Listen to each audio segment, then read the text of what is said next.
Hey, Topping Our Life Math and History, and we are going to take a look at the law of sines.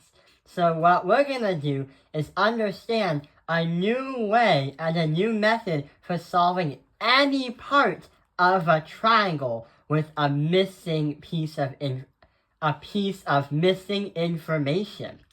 So in the past videos, in this unit, we've been learning a lot about right triangles, trigonometric identities, Pythagorean theorem, but that was all for right triangles. But hang on, what happens if we get a triangle where your math teacher wants you to find the letter X right here? But the problem is, this is not a right triangle. So what are we gonna do? Well, what many people have done before learning about the law of sines, just like in my pre-calculus class, is they would draw a middle in here, a middle line down the triangle, to make two right angles, and then try to solve it out. But the problem is, that isn't always guaranteed to work, and there's a lot of room for a margin of error, meaning there's a really big risk for making a mathematical mistake. So the question is, how are we supposed to find that letter X and that missing information if A, this is not a right triangle, B, we can't use trigonometric functions, and C, we have no idea what to do unless we do something about it. So what's the signs that we can use? Get it? What's the sign? So here is where we introduce the law of sines. And the funny part is, this formula doesn't require you to complete the entire thing. What it does is it gives you multiple selections, and it will still give you the same answer. So here's what happens. Right over here is the law of sines formula. We have the sine of A divided by A equals the sine of B divided by B equals the sine of C divided by C, where A represents the angle measurements of a triangle, and the lowercase a represents the side lengths of a triangle.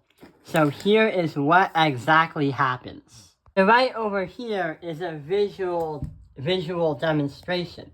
So what the formula or the law of sines is actually saying is, if you were to have the sine of an angle and you divide it by the opposite side of where the angle is, if you were to do that with all of them, then they are directly proportional to each other and they all equal the same value.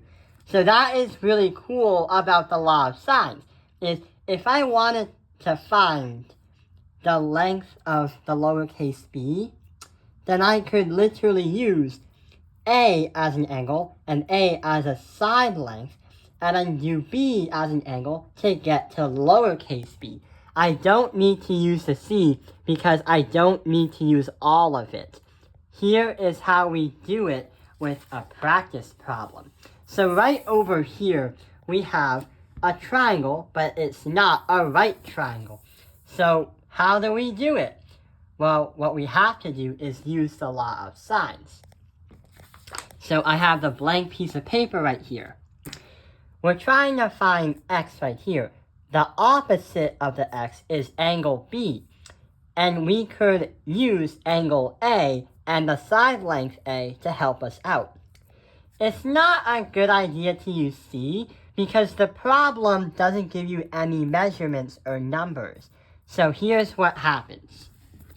We can say the whole formula, the sine of A divided by A equals the sine of B divided by B equals the sine of C divided by C. But we're only going to use A and B, so we don't need the letter C.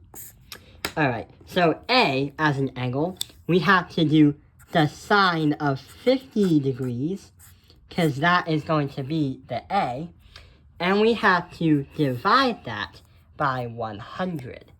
So you divide that by 100.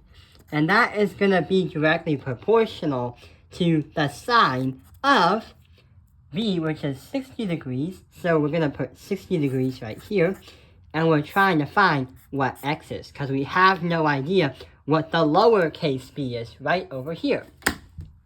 So now, all we have to do is use a calculator.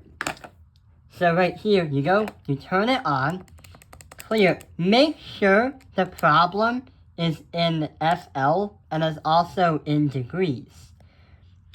So here's what happens. The sine of 50 degrees is going to be 0.7660. And we can't do that because we don't know what x is. But we can do is do 0.7660 x. So now when we multiply by the butterfly method, we do the sine of 60, so the sine of 60 degrees. Then we divide that by 100, and that's going to be, wait, why did I divide? I was supposed to multiply. So if I say the sine of 60 degrees again, going from the previous step, then I multiply by 100, and I get 86.60. So I get 86.60 is going to equal 0.7660x. Divide 0.7660. So you're able to understand and get what x alone is. So our x is going to equal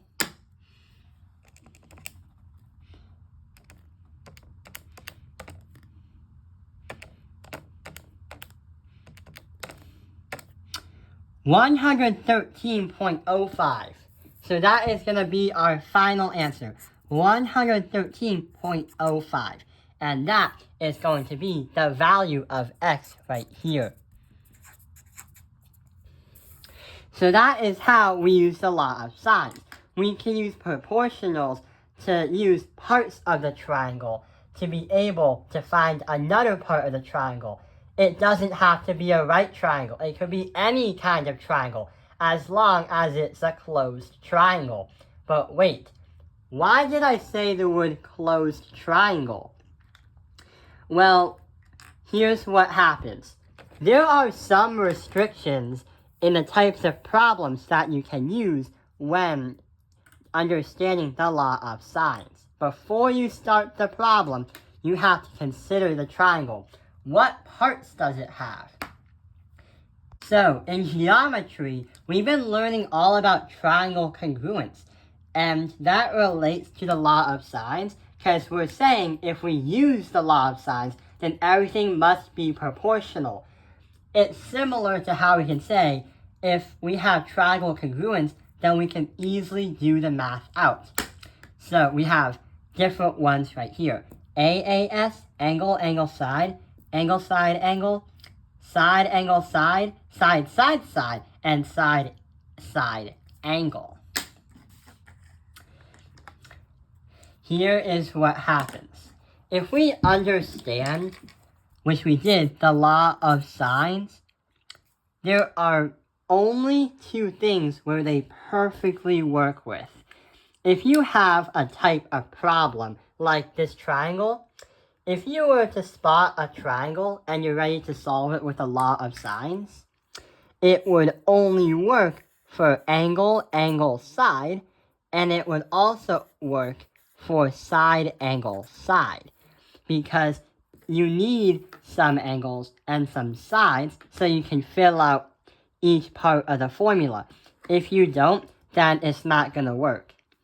The law of sines can work for side, side, angle, but that one is very tricky. And the other problem is side, side, angle can actually come up with two solutions, which we'll talk about in the next video. If you do the sines with side, side, angle triangles, you will get another solution, which we'll talk about in the next video. This would be called ambiguous solutions. So yeah, to simplify and summarize everything, you have learned that the law of sines is a formula that's used to explain everything in the triangle is proportional when you use the angle and its side length opposite. However, you can also use it to find out the missing sides or angles of a triangle, even if it's not a right triangle. But it can only be used when you're using angle, angle, side, side, angle, side, and sometimes side, side, angle. I hope this video has helped you understand the law of sines. Thank you for watching Tao Penalized Math Industry. Like and subscribe.